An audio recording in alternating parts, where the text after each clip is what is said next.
Los discursos en las Naciones Unidas parece que siempre están cargados de polémicas. Eso no es algo nuevo, eso no es algo inédito.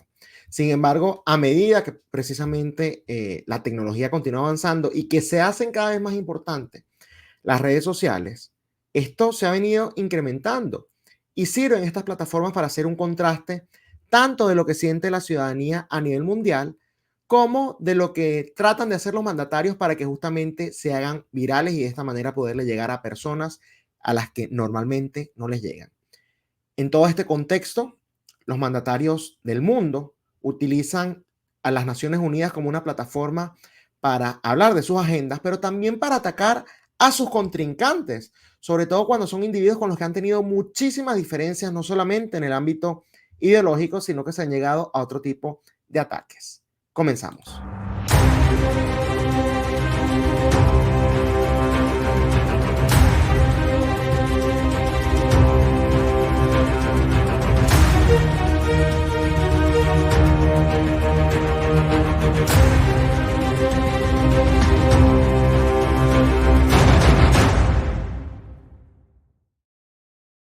Bienvenidos a Giro a la Derecha con Esteban Hernández. Si quieres tener información actualizada en materia migratoria, te recomiendo que llames al abogado John de la Vega. John de la Vega es un abogado venezolano-americano especialista en el tema migratorio que ha ayudado mucho a la comunidad venezolana y latinoamericana acá en los Estados Unidos. Así que si tienes dudas sobre cualquier cuestión en materia migratoria, te recomiendo que llames al abogado John de la Vega al teléfono que se encuentra en pantalla o también le puedes escribir al correo electrónico que se encuentra en pantalla.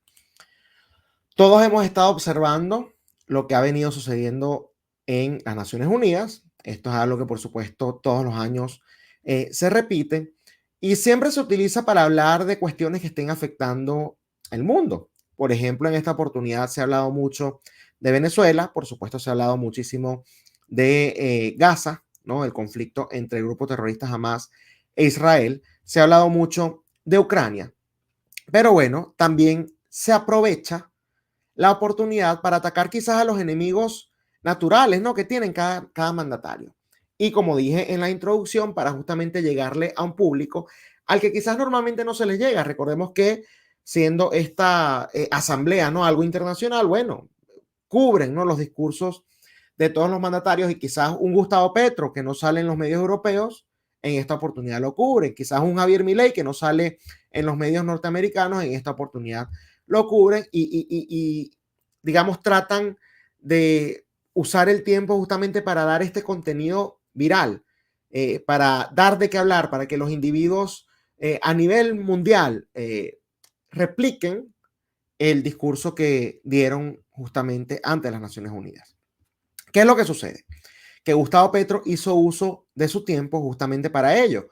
Por supuesto, a lo de Venezuela, en un momento creo que pidió el levantamiento de sanciones. Boric hizo lo propio. Boric pidió, lo cual me parece irónico, que reconocieran a Edmundo González como presidente electo. No sé si él lo ha hecho, creo que el Congreso sí, no sé si él de manera directa lo ha hecho, porque en Latinoamérica han tenido muchas contradicciones respecto a esto. Primero dicen que sí, después que no, después, bueno, fue el que ganó, pero no lo reconocen todavía como presidente electo.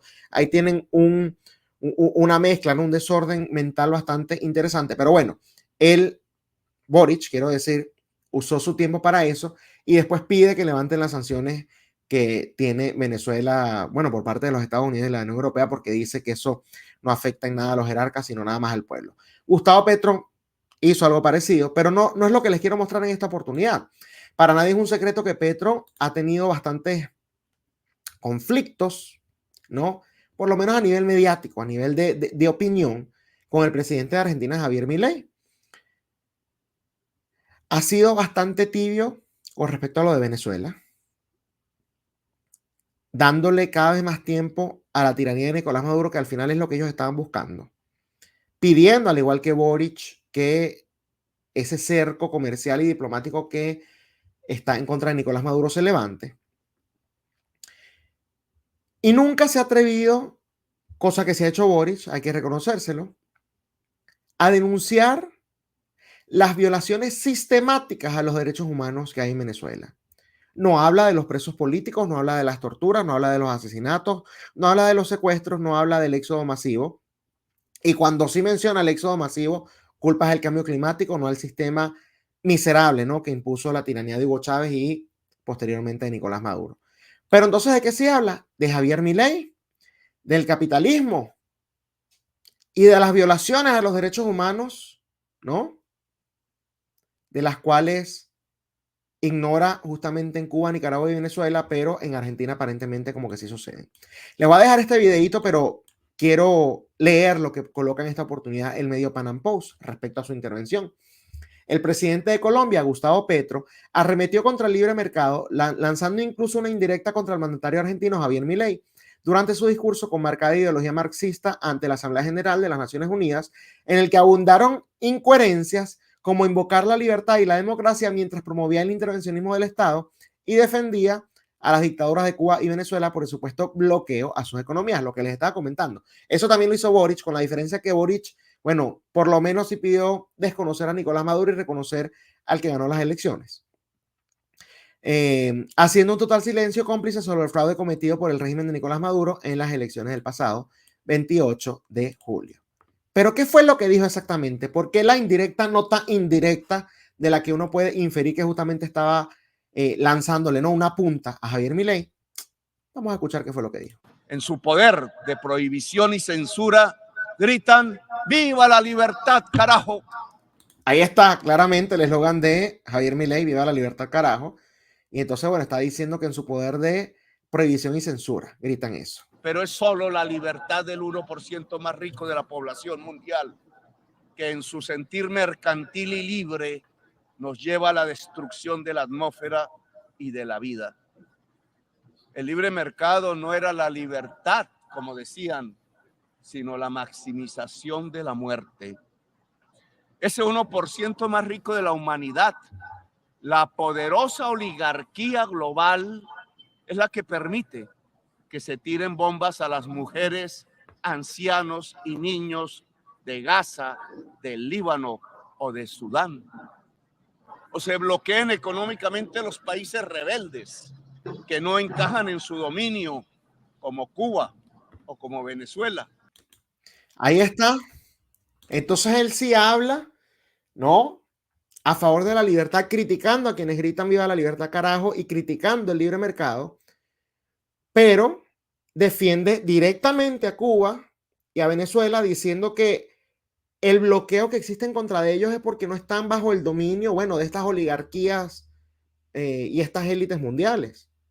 O sea, no tiene nada que ver con violación a los derechos humanos, no tiene nada que ver con el hecho de que no haya democracia y que se roben elecciones, no tiene nada que ver con presos políticos, no tiene nada que ver con tortura, no tiene nada que ver con asesinato, no tiene nada que ver con negligencia, asumiendo, por supuesto, porque yo creo que es política de Estado, pero llamémoslo negligencia en esta oportunidad para ser un poco más moderados, cuando justamente el sistema que ellos promueven genera un 90%, más de un 90% de pobreza, estoy hablando específicamente de Venezuela, sino que, bueno, es que no están arrodillados ante los intereses de las élites.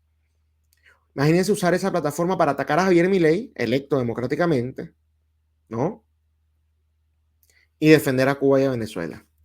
Pero hay algo que me llama la atención, y ojo, yo con esto no quiero decir que esto signifique que un lado tenga la razón o que un lado esté equivocado, porque no siempre la mayoría tiene razón. Ese es justamente el error, una de las fallas que tiene la democracia, que la mayoría se puede equivocar también. Pero más allá de eso, quiero justamente mostrarles esta imagen que llamó mucho la atención en redes sociales, sobre todo tomando en cuenta el medio CNN en español, ¿no? Acá no es que, bueno, es que una fue en un medio de izquierda y el otro fue en un medio de derecha y por eso es que no. El mismo medio transmitiendo los discursos de Gustavo Petro y de Javier Milei, 23,000 views, el de Gustavo Petro, 9,300 dislikes, ¿no? Gente a la que no le gustó justamente pues su discurso. Versus 151,000 views, Javier Milei, y bueno, si tiene una mayoría de likes, ¿no? Vean acá el contraste. Listo. Nuevamente, yo no estoy utilizando esto como un argumento, ¿no?, para decir que Milei está en lo correcto y que Petro está en lo incorrecto. Obviamente sí es lo que yo creo, pero no me baso en el tema de las mayorías. Lo pongo para que vean un poco la percepción, ¿no?, que hay a nivel mundial respecto a estos líderes. Digo a nivel mundial porque, nuevamente, esto va más allá de las fronteras de cada uno. Entonces, el interés que genera versus también el engagement positivo que generaron ambos videos. Gustavo Petro no gustó nada, no agradó en lo absoluto su discurso. Y bueno, en el caso de Javier Milei parece que sí gustó bastante. Ahí se las dejo. Parece bastante interesante eso. Les recuerdo a nuestra audiencia que si quieren estar bien informados, la mejor manera de hacerlo es suscribiéndose a nuestro canal de Telegram Contrapoder News. Se baja la aplicación, colocan en la barra de búsqueda Contrapoder News. Acá tienen cómo se escriben, da clic al canal, clic a suscribirse y a partir de ese momento comienza a recibir las noticias con mensaje directo para que esté siempre informado. También los invito a que nos sigan en nuestra cuenta de Twitter, @contrapoder30, en la de Instagram, @contrapoder 3.0 y por supuesto que se suscriban acá al canal de YouTube, que además de suscribirse activen la campanita, denle like al video, comenten, pero lo más importante de todo es que lo compartan este video y el demás contenido del canal con sus familiares y amigos, porque de esta manera ellos también pueden estar bien informados. Y recuerden que una persona bien informada es un voto menos para la izquierda.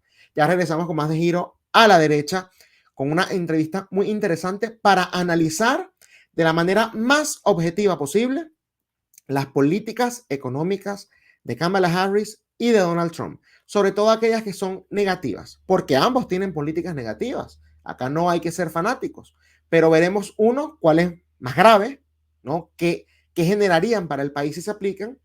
Y dos, justamente los efectos que, digamos, puede traer a este país, bueno, de más de 300 millones de habitantes. ¿Cuál es peor de estas medidas negativas y qué implicaciones tienen? Lo vamos a estar conversando con el economista Arturo Portillo. Ya regresamos.